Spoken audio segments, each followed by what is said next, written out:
Voilà, donc je te laisse t'exprimer pendant qu'on fait le tour. Alors le premier modèle que l'on a ici, c'est un des premiers châssis Kyosho tubulaires qui s'appelle le Rudy Baja pour ce modèle-là. Le châssis date de 1976 et celui-là est sorti en 79-80. C'est un 2 roues motrices et on voit surtout la technique des amortisseurs qui est très particulière à l'époque, puisqu'on a des ressorts séparés et à l'avant il n'y a pas de ressort du tout, il y a juste des barres de torsion. Et le moteur qui était centré à l'extrême arrière, c'était très à la mode à l'époque sur ce modèle. Pour un max de porte-à-faux pour la motricité. Hein. Oui, c'est ça, et puis l'aération du moteur. Ouais. Et bien sûr pour faire du poids sur les roues arrière qui étaient les seules motrices. À côté, on trouve le Landjump 4D qui est sorti en 1980. Donc là, on est sur la toute première génération, il n'y a pas de différentiel là-dessus, ni à l'avant ni à l'arrière. On a toujours le système d'amortisseur avec ressorts séparés. On pouvait mettre 4 amortisseurs à l'arrière, donc on a quand même un bon amortissement. On a des jantes en magnésium, ça c'était assez original sur ce modèle. Entièrement bedlock. Hein. Voilà, donc on a toujours le châssis tubulaire et cette fois-ci on a un centrage du moteur. Donc là déjà on voit quelques prémices du véhicule plus moderne.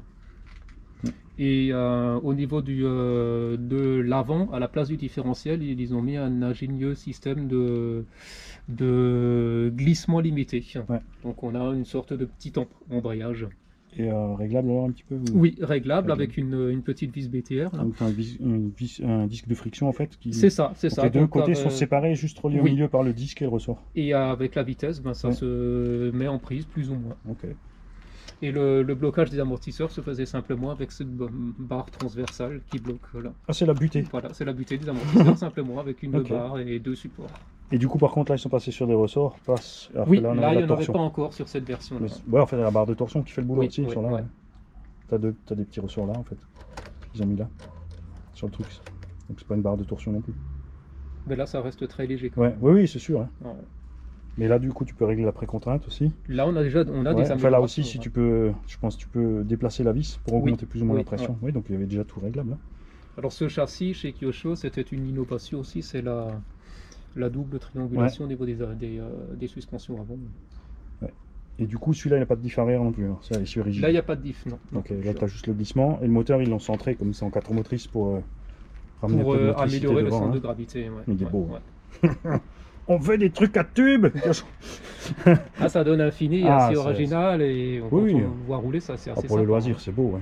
Ça, et toute la partie radio dans un boîtier étanche, donc ça, dès l'origine, ils ont fait des choses assez déjà sympas. en 76 alors. Ce qui est très intéressant aussi, c'est de savoir qu'après, ils l'ont abandonné pour le remettre plus tard de nouveau. Oui. Bon, je pense pour des coûts de fabrication, ils ont... Probablement. Voilà. Alors ici, on a l'évolution du Landjump 4D qui est le Landjump Integra. Alors cette fois-ci, on a des amortisseurs très modernes pour la première fois chez Kyosho et on a des différentiels avant-arrière. Donc déjà hydraulique. Donc là, ils sont démontables cette fois-ci. Qu'on a maintenant déjà. Hein. Okay. Les autres caractéristiques du modèle sont les mêmes sur cette version-là. Ouais. Donc grosse nouveauté, ce sont les différentiels avant-arrière et les amortisseurs. Avec les jantes qui sont passées en plastique au lieu de magnésium. Oui, parce que l'évolution industrielle c'était beaucoup plus léger, plus facile à faire, moins coûteux. Donc ça permettait aussi de garder le modèle dans des prix sympas pour les clients. Quoi, hein. Et niveau motorisation? Alors motorisation, on a du thermique 3.5.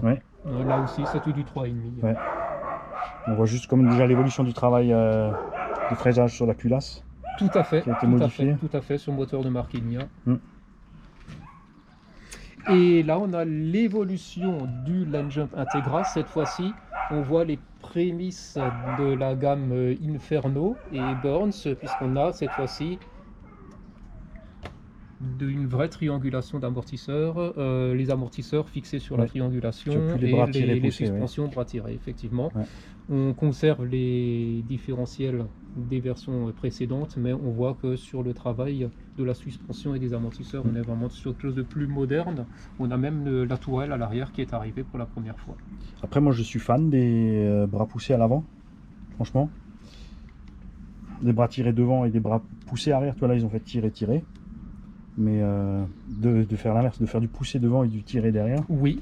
Ils sont passés sur cette triangulation parce que le problème des bras poussés, c'est que tu changes l'anthrax au moment où la suspension travaille. Donc, tu changes complètement les réactions du véhicule. C'est vrai, oui. Ouais.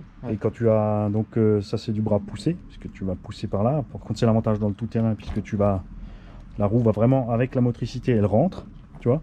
Donc c'est plus effectif à l'arrière qu'à l'avant, et à l'avant c'était bien comme sur les deux Dush, où tu avais un bras poussé.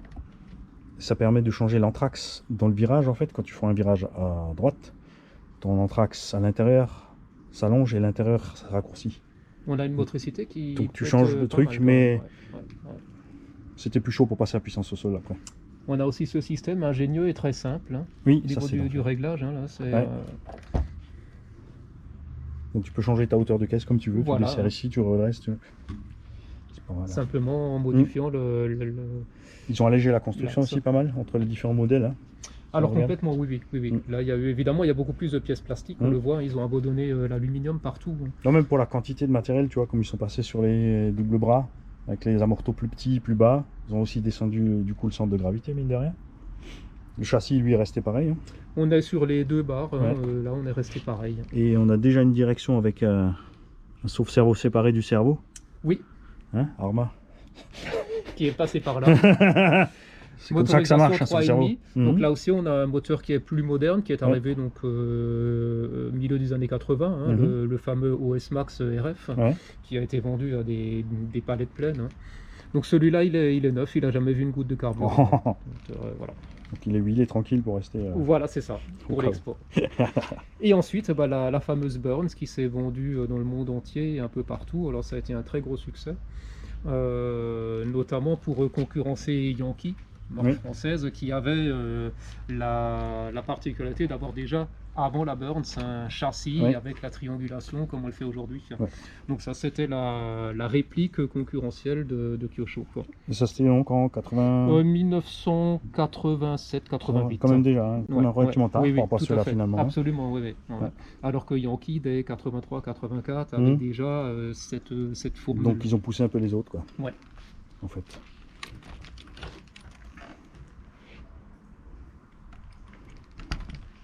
Et c'est déjà de l'alu embouti, en fait. Oui, exactement. Ouais. Donc là, on a aussi des amortisseurs qui ont une nouvelle fois été revus. Qui sont... C'est marrant, comme quand tu vois là-bas, ils ont mis des méga gros amortos. Et là, ils sont repassés sur du... C'est plus petit, plus petit, effectivement, mais la voiture est un peu plus légère aussi. Oui, globalement aussi. Hein. Et tu vois des belles jantes. Ah, c'est des choses qui étaient assez plaisantes. Et des pneus avec des tétines. Avec du dessin. Ça, c'est des pneus, pas des mini picots. Alors là, on est sur la Turbo Burns qui est arrivée assez rapidement après la Burns. Hein, c'est le début des années 90. Oui, donc après la première saison complète, ils ont tout de suite fait. Voilà, c'est ça. Cette version, elle est particulière. Je suis passé sur la version SCC qui est très peu connue. C'est une version spéciale compétition. Les grosses particularités, c'est les amortisseurs avant qui sont les mêmes qu'à l'arrière, donc avec des tourelles beaucoup plus hautes. Plus de débattement, plus gros volume aussi que sur l'ancien. Tout à fait. Parce que là, on est encore à 13-14 mm et là, on passe en 16.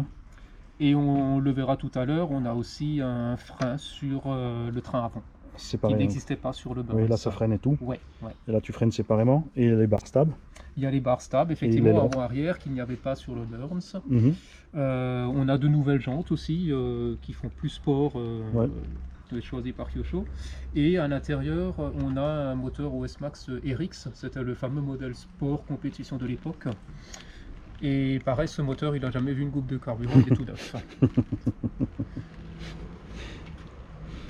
Zip. Et enfin, on arrive là à la fameuse série Inferno, qui a été développée à partir de 91-92. Voilà. Donc la première version, c'est la KWD. Première Inferno de l'histoire Kyosho, et là on est sur différentes évolutions au niveau des cellules de différentiel, au niveau du centrage du moteur par rapport au châssis. Il y a eu différentes options qui ont été ajoutées, le catalogue a été élargi. Avec pareil, donc la saison de compétition suivante, ils ont commencé vraiment à faire les RC avec une chassimétrie sérieuse en fait, parce qu'au départ je pense que c'était un peu c'est pas fait par hasard, mais dans une certaine logique. Ensuite, ils ont vu les réactions sur le circuit, ils ont adapté au véhicule. Oui. Après, bien sûr, ils ont vu aussi sur les circuits où ça évolue, donc changement des masses, du centre de gravité, encore une évolution sur la suspecte pour qu'elle suive, etc. etc. Hein.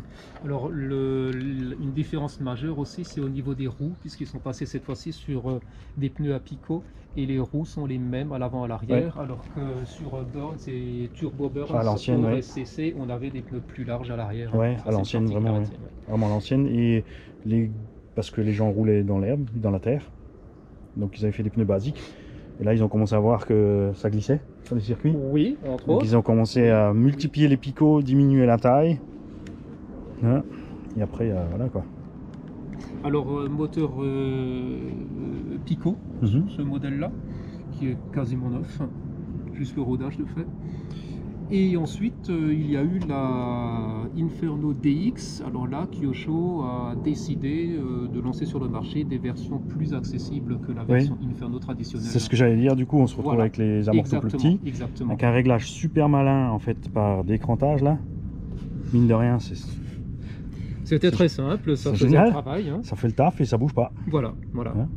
Donc les jantes aussi avec un dessin similaire, hein, mais et toujours tout à fait dans l'esprit Inferno. Les porte-fusées qui étaient en fonte d'aluminium, ça c'est quelque chose que nous avons demandé très tôt. Alors dès le Burns, Burns, Turbo Burns, KWD, voilà, parce que c'est des pièces qui étaient compliquées à faire en plastique. Les plastiques de l'époque n'étaient pas assez solides. Oui. On avait les roulements qui chauffaient beaucoup dans le plastique. C'est pour ça que la chape, elle est en plastique, parce que là, il n'y a pas de pièces, le roulement n'est pas dedans, on n'a pas la montée en température.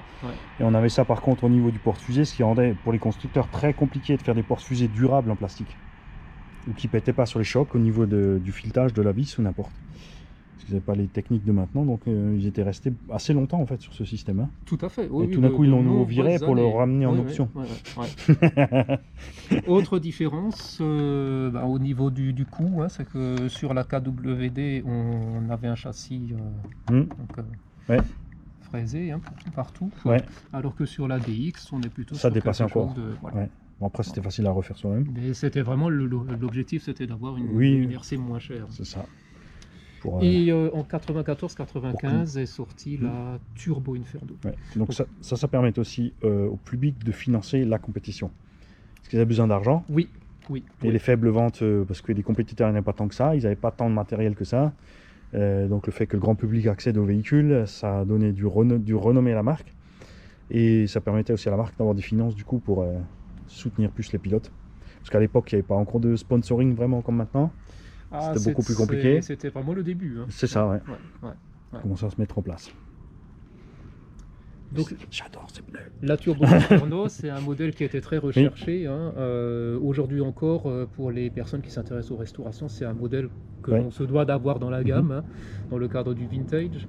J'ai une question par rapport au frein. Donc là, on est passé sur un frein séparé devant. Là, du coup, ils l'avaient viré alors sur la version double frein. Là, on a aussi double frein. Ils l'ont laissé quand même. On le verra tout à l'heure. Ça, c'était sympa aussi quand même. Hein. Donc moteur Pico aussi dessus. Ils n'ont pas trop économisé non plus, en fait.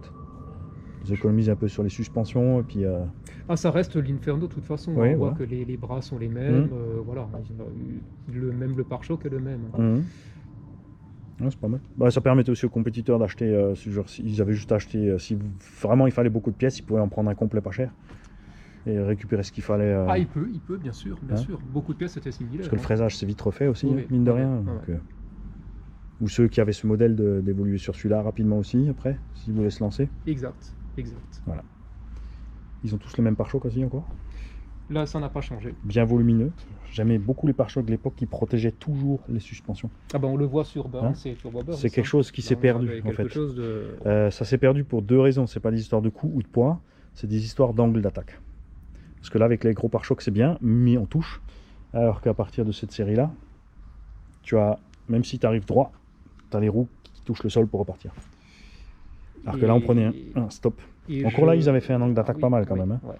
Je le vois d'ailleurs dans le cadre de la restauration où j'ai beaucoup de mal à trouver les triangles inférieurs qui sont souvent complètement râpés, détruits. Donc, justement parce que les pare-chocs sont trop petits et protègent mal. C'est ça, Alors sur cette génération, on a de nouveaux amortisseurs. Donc là, maintenant, on a des protections de cordes, de tiges d'amortisseurs, gros des volume. soufflets, oui. Donc voilà, ça des soufflets, oui, qu'il n'y avait pas sur les autres. La différence des clips par rapport au filetage, c'est que c'est moins cher à faire pour le fabricant. Et comme tu mets un clip, c'était toujours exactement la même dimension sans réfléchir. Exactement, il suffit de le mettre dessus, sur le corps. Et voilà. Il y avait des systèmes différents comme là, où ce sont des bacs serrés. Le problème, c'est que celle-là, des fois, elle pouvait bouger. Si on ne serre pas assez fort, ça se décale de toute façon. C'est ça, donc des fois ça peut se décaler, donc ils avaient passé finalement sur ça, parce que c'est très simple de mettre une cale de 1, 2, 3 mm. Oui. Et tu vas te retrouver au lieu de filetage et mesurer et machin. Ça oblige à emmener les cales, mais ça s'arrête là. Alors les nouvelles roues, avec une autre géométrie de picot. Ouais, pour tester d'autres choses, Medial Pro encore. Hein. Voilà, c'est ça. J'adorais ces roues. Dans la terre, c'est un plaisir. On a le double frein à disque, ça c'est resté la même chose. On a toujours le moteur RX à l'intérieur, donc moteur OS Max Sport Compétition de l'époque. Et châssis niveau épaisseur, il est resté pareil ou c'est moi qui vois mal? Le châssis, il a été très légèrement réduit, mais imperceptible. La seule différence, c'est qu'ils ont commencé avec les pièces bleues à cette époque-là. C'était la particularité du Turbo Inferno. Et si souvent, ce qu'on a encore beaucoup sur l'époque, c'est des triangles arrière, qui a complètement disparu aujourd'hui, ils ont tous des biellettes. L'avantage du triangle, fixation par 3 points, moins de jeu.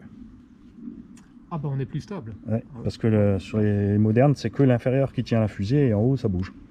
Puisque tu n'as qu'une biellette là, enfin une rotule là, donc tu n'as aucun frein sur le jeu, alors qu'une suspension triangulée au moins 3 points, ça neutralise le jeu. On a une rigidité beaucoup plus importante. C'est ça. Et puis après la Turbo Inferno, il y a eu une évolution majeure qui est la série MP. Qu'ils ont commencé avec la première qui est donc la MP5.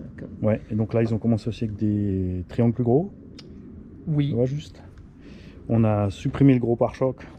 Il est encore plus petit. Mais, regarde, pour protéger. Tout à fait, tout à fait. Hein? Ils ont pensé à ça sur le plastique. Ils font plus rien de tout ça aujourd'hui. Ils se posent même plus la question, t'as l'impression. Et aussi, par contre, ce qui m'avait toujours paru dingue chez Kyosho, c'est qu'au lieu de mettre des vis avec un écrou, ils mettaient un clou avec une bague d'arrêt. Tu vois, ils ont tous les clous avec les bagues d'arrêt encore. Oui. Alors que tous les autres, ils mettaient une vis et un écrou. Et on ne sait pas pourquoi. Est-ce que c'était moins cher d'avoir juste un clou et la petite pièce en plus, parce qu'au lieu d'avoir une vis, bon après la vis forgée, bon après c'était peut-être au niveau industriel aussi, c'est vrai qu'on avait beaucoup de vis pas plastiques, tu vois, avec Russie, et c'était peut-être pas encore super répandu. D'avoir des vis sans filet jusqu'à un certain point. Et il y a aussi le fait de l'industrialisation qui doit être la plus rapide et efficace possible, donc les pièces les plus faciles sont priorisées. Bah c'est pas plus mal, finalement c'est pas plus mal ça, si tu regardes, pour la vitesse de démontage aussi. Tu desserres un petit peu ton truc, tu sors ton axe, au lieu de devoir... Et tout sur Circlips aussi encore? Alors là toujours pendant longtemps. Alors on a bien sûr les fusées qui sont toujours les mêmes depuis la Burns, en aluminium moulé. Là-dessus on a une particularité, j'ai monté récemment dessus le moteur RZ. Alors c'était un moteur compétition qui est sorti en 95, on verra sans la carrosserie, il a une chambre d'admission. Donc ça c'est très particulier pour l'époque. Pareil, c'est un moteur qui est tout neuf, qui n'a jamais vu une goutte de carburant également. Et là bien sûr on a le châssis qui est complètement plat en dessous.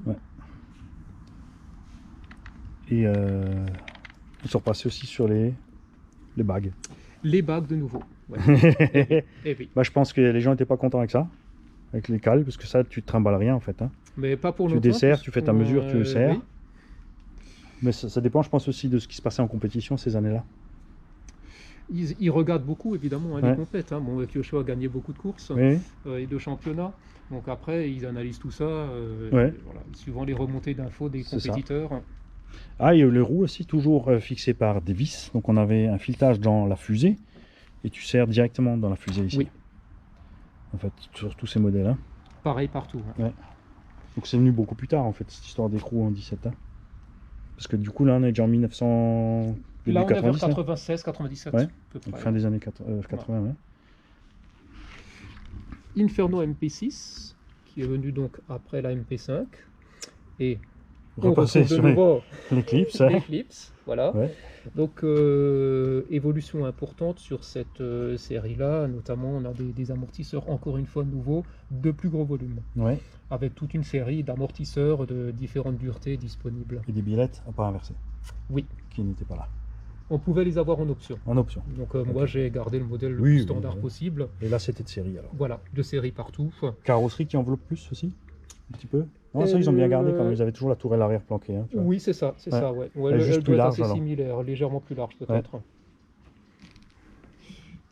Et là on a une barre d'Ackermann qui a été légèrement revue aussi.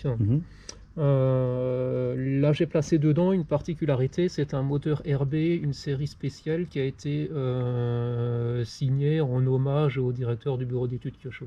Okay. Avec la culasse verte qui est propre donc à cette personne-là. Ok. Qui roulait du coup en compète aussi alors. Absolument, ouais. Au niveau du châssis, on avait aussi une particularité au niveau de sa peinture, le reste il a changé, le niveau de la surface. Ouais. Et sinon, les mêmes bases, toujours que le... Pareil, identique. Juste certaines petites choses qui ont changé. C'est surtout à l'intérieur, oui, au niveau des roulements, de la taille. Et au niveau des cardans, donc là, on avait tous, j'ai vu des croisions devant, externes. Ils sont tous sur croision. Celui-là aussi. Celui-là aussi déjà. Regarde ça. Celui-là aussi. Oui. Et celui-là aussi. Celui-là aussi. Et là, on est sur des os à chien. Donc quand ils ont passé sur cette série, donc ça c'était en 1988. Ils sont passés aux croisions partout, à l'arrière, os à chien partout. Hein. Je pense que du coup c'était par contre peut-être une option, mettre des croisions sur les 4 roues. Sur certaines il y avait des options, notamment les cardos homocinétiques. Oui justement. On pouvait les avoir en option dès la KWD. Ah déjà là-bas, ok. Oui. Là d'ailleurs on les a, hein, les cardos homocinétiques sont dessus, et là aussi. Oui. Et là, on avait donc encore plus d'options. On pouvait aussi avoir, on le voit à travers la vitre du pilote, là, on a à travers le pare-brise, on a les supports de diff en aluminium. Déjà, oui. Le diff central. Ouais. Et ensuite, on a la Inferno MP75. Donc, modèle qui a encore une fois vu certaines améliorations. On a des triangles qui sont nettement plus épais. Ouais. Et on a des tourelles qui sont beaucoup plus importantes. Et ceci, donc ça c'est la base de tout ce qui est arrivé jusqu'à maintenant à la MP10 quoi. Quasiment oui, à partir du 7.5 on a vraiment très peu de différence avec les modèles d'aujourd'hui. Et donc la base aussi du MP3 RTR, donc l'entrée de gamme pour débutants et RTR, où il y a la V1, la V2, la V3, qui sont toujours les mêmes. On reconnaît de toute façon d'ailleurs les tourelles. Hein. Alors cette version a une particularité, c'est la version directement de Yoshi Kanai, qui est donc le donc là aussi tu as la culasse verte, Kyosho, et là avec son moteur donc signé, voilà. Et donc la carrosserie, tu l'as eu comme ça ou tu l'as fait faire exprès pour matcher? Ça c'est la carrosserie d'origine, elle était comme ça, sauf qu'elle a été peinte, c'est pas le modèle, c'est pas la peinture, c'est une peinture que tu... Oui, mais justement, tu as fait une peinture perso pour matcher avec le reste. C'est ça, tout à fait. Ça va avec la culasse, tu as mis des jantes vertes qui vont bien. Et là, on a les cardos homocinétiques à l'avant, à l'arrière et au centre. Oui, au centre aussi déjà. Aussi, ouais. Et le petit dernier? Et le petit dernier, c'est le MP777. Donc là, on est après les années 2000. Donc là, on commence à avoir... Ah déjà, il y a pas mal...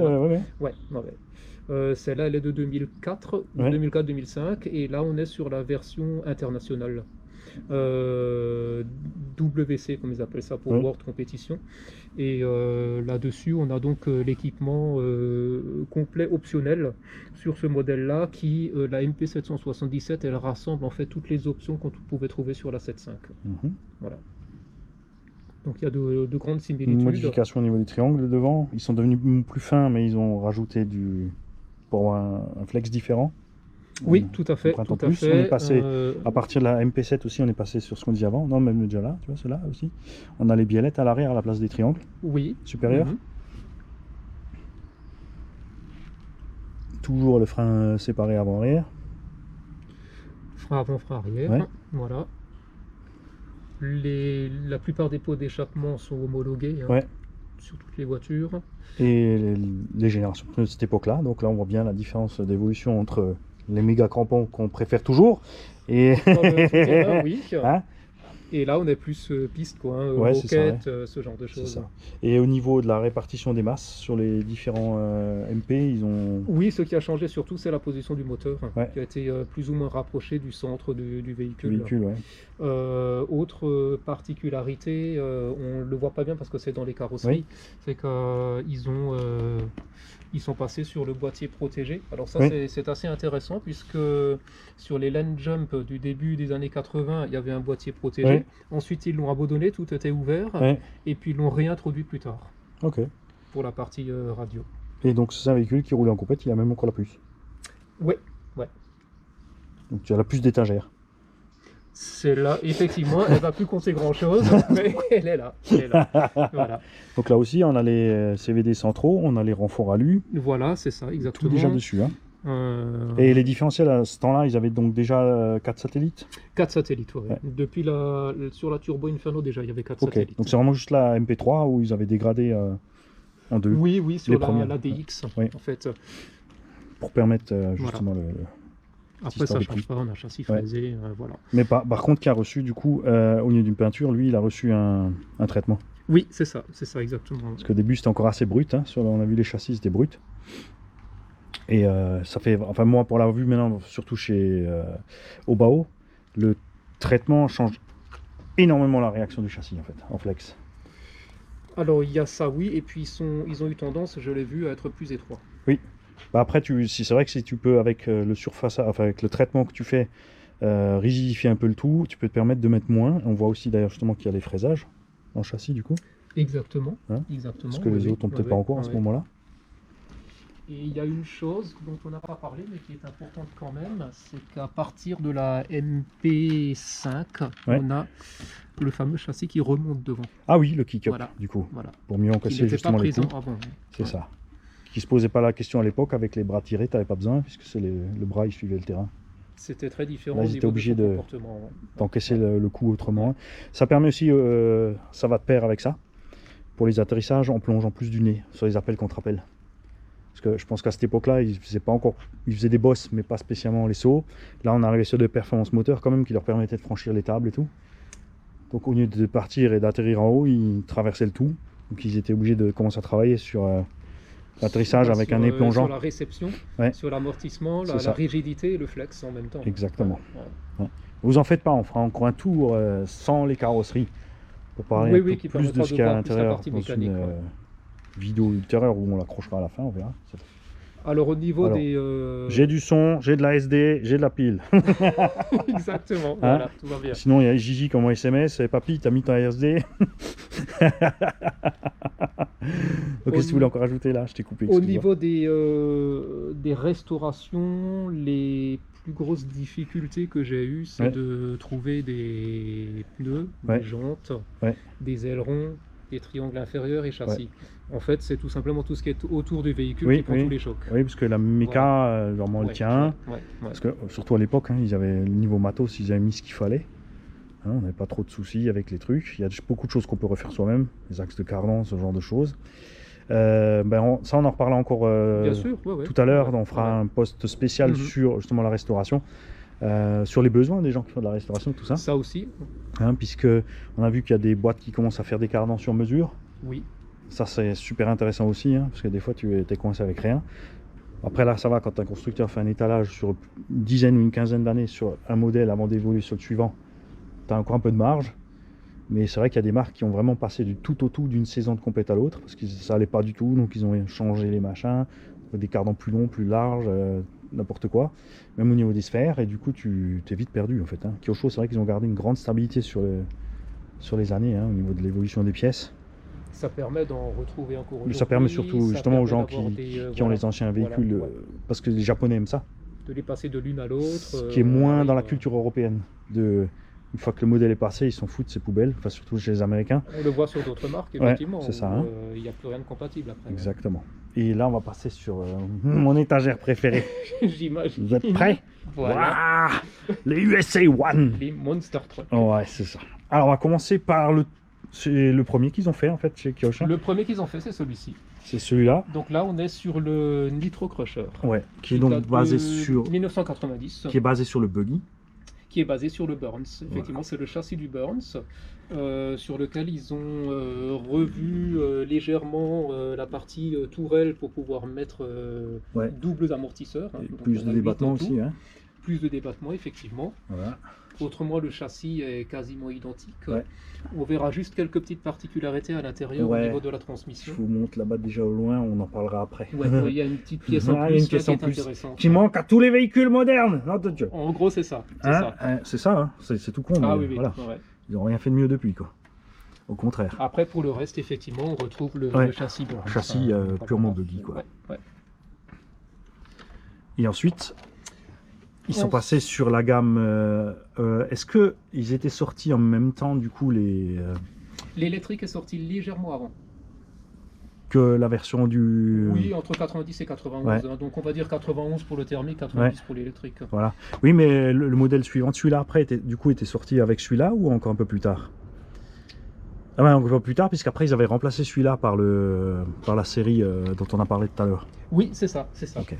Ça, tout ce qui est Land Jump, c'était avant le USA. Hein. Ouais, ok.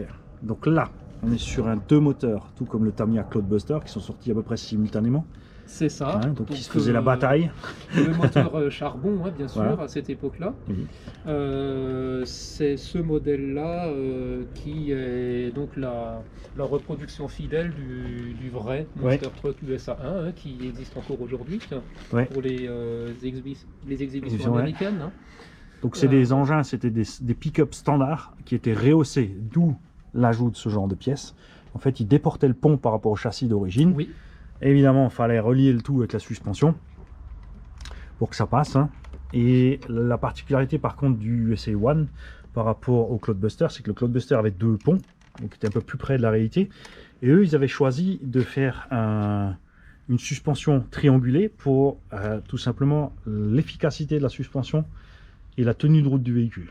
Parce que le Cloudbuster a un débattement finalement faible, un croisement de pont faible, et le souci des véhicules à pont a toujours été le même, c'est que quand tu arrives de face sur un choc de suspension, tu te retrouves avec la force des 2 amortos contre toi. Donc le véhicule très dur, très rebondissant, alors qu'ici on est sur une triangulation, donc on a une suspension hyper souple et on a un véhicule qui bascule à merveille. Donc ça c'était plus sympa à rouler en fait que le Tamiya Cloudbuster. Après moi j'étais team Tamiya, donc jamais Cloudbuster. Voilà, oui. Des choix comme ça à la con que tu fais quand t'es petit, je sais pas pourquoi. Hein, si j'avais pu j'aurais pris les deux de toute façon, hein, soyons honnêtes. Et voilà, donc on a un train avant et arrière qui sont presque similaires, je dis bien presque, puisqu'on a l'ajout de la direction devant, qui a juste été bloqué à l'arrière. En fait là, puisqu'on a les biellettes, qui sont juste fixes, mais on avait la possibilité de passer en 4 roues directrices aussi. Alors ça c'est intéressant puisqu'il était assez complet pour l'époque. On a effectivement les 4 roues directrices sur le modèle. Ah, c'était de série d'ailleurs. Ah, c'était de série. Ah voilà, c'était de série. C'était de série. Donc là on avait, par contre, tu avais un seul cerveau et un renvoi au milieu. Un seul cerveau avec un renvoi, absolument. Tout comme Tamiya avait fait, du coup, eux ils avaient relié la direction dans le pont, ils avaient une biellette, et pareil, un seul cerveau au milieu. Oui, un seul cerveau. Et ça c'est rigolo parce qu'ils avaient mis 2 moteurs mais un seul cerveau. De toute façon, les 2 moteurs sont montés exactement en parallèle, donc on ne peut pas les contrôler différemment. Il y a un variateur mécanique dessus avec un cerveau qui tire le renvoi. Et si beaucoup de gens se demandent pourquoi un seul cerveau alors que 2 auraient été peut-être plus efficaces avec le poids de l'engin, c'est que la direction arrière, comme le véhicule avance, elle est tractée. C'est-à-dire que là, on doit lutter contre la motricité, alors que le train arrière, lui, dès que tu braques, il tourne presque tout seul parce qu'il se fait emporter, tout simplement. Donc on devait toujours limiter la direction arrière par rapport à l'avant, parce que sinon on tournait tout le temps des fesses en fait. Parce que devant on avait le sauve-cerveau qui n'arrivait pas à tourner, et l'arrière du coup lui décrantait tout seul, donc tu tournais toujours du popotin. Donc là on a une conduite qui est plus souple. C'est ça. Les dimensions aussi qui étaient vraiment plus sur du 1/10 à l'époque. Oui, on le voit par rapport au Nitro. Ouais, alors lui le Nitro c'était basé sur le 1/8, et là il s'était passé sur le 1/10, parce que Tamiya avait fait le 1/10, donc il s'était lancé là-dedans aussi. Et celui-là, donc celui-là est strictement le même. C'est le même. Simplement, c'était intéressant de l'avoir parce qu'en fait, peu de gens le savent, mais la toute première version du vrai US1 était bleue et pas blanche. Ah oui. Ouais. Ah oui, tu vois, je savais pas non plus. Tout le monde pense qu'il était blanc, mais non. Au tout début, il était bleu. Il était bleu. Et un an après, il est passé blanc. Ok. Voilà. Donc ça me permettait d'avoir celui-là, ouais. Toujours pareil, le véhicule à l'ancienne avec des jantes superbes. Ah oui, à l'époque ils arrivent à faire des belles jantes et maintenant ils font des trucs atroces. On voit bien tous les... Il y a vraiment eu un travail dessus. Ouais. C'est clair, hein. Regarde-moi ça. Et après ça, ils avaient lancé donc la série... J'ai oublié le nom, ça y est. Dont on avait parlé, qui existait en nitro et avec les deux moteurs charbon.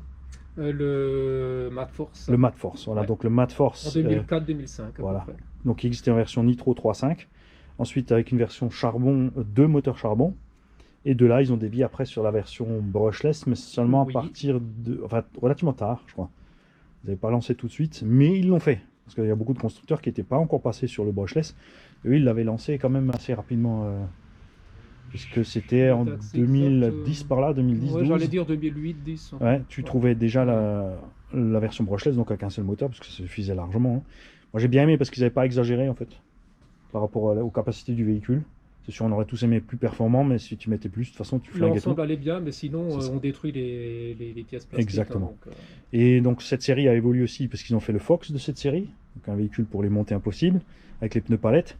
Et ensuite est arrivée la V2, dont a été fait celui-là. Alors là, on est sur 2021. Voilà, qui a reçu une modification des bras de suspension, parce qu'on est passé sur 2 liens par côté au lieu d'un seul lien plat. Il est plus grand que les premières versions. Oui. En Anthrax aussi. Il est plus grand, était plus grand que le Fox V1. Et donc ils ont fait le Fox V2 sur cette base et le USA One.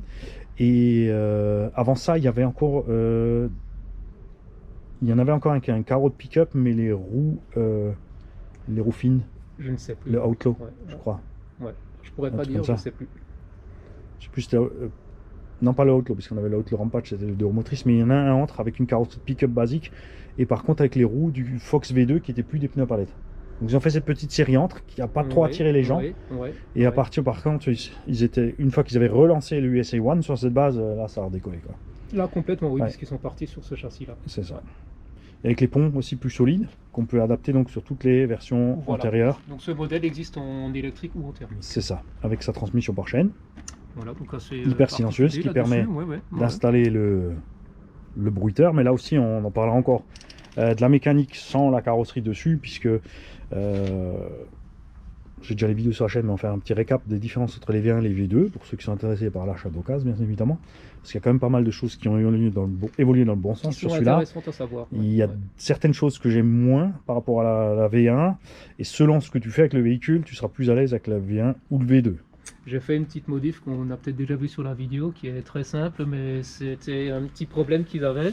Et les petits rivesans qui sont là, parce qu'on a une partie du pont qui bouge latéralement. Oui, tu as les vis ici en fait qui sautent. Oui, et ça bouge sur l'axe aussi. Donc ça, c'est la bague de direction, Tu veux dire la bague de direction, elle se balade selon les chocs. Ça, on le voit sur la vidéo quand je suis en forêt. Parce qu'à un moment, on fait un tout petit saut de rien du tout, d'un coup la voiture... à gauche, ça c'est déréglé, ou même ça se... En fait ça monte ou ça descend, et du coup ça change l'angle des biellettes, et du coup ton véhicule fait un peu n'importe quoi. Et on viendra encore, parce que je pense que vous l'avez vu au départ, on a ici encore un engin. Oui, alors là c'est un peu différent. Ouais. Alors celui-là il est tout simplement pas encore restauré, il est dans son jus, il date de 1985, c'est un MRC Rabbit de la marque MRC. Donc celui-là j'ai pas touché encore, il est comme ça, donc la restauration à venir. Voilà. Et MRC aussi, donc tu es grand fan de RC Mag? Oui. Qui a toute une palanquée aussi stockée. Salut Eric, regarde, celui-là tu l'auras pas, c'est le nôtre. Voilà, alors moi je vous laisse là pour l'instant. On va donc faire plusieurs vidéos aujourd'hui, on va profiter un petit peu de tout ça. Faut que j'y pense à refaire des shorts aussi. Oui, il y a des c'est bon, c'est bien aussi en regarder, donc ouais, mais pour moi il me manque toujours les shorts, t'as jamais d'explication, c'est juste coup de c'est le principe aussi. Ouais.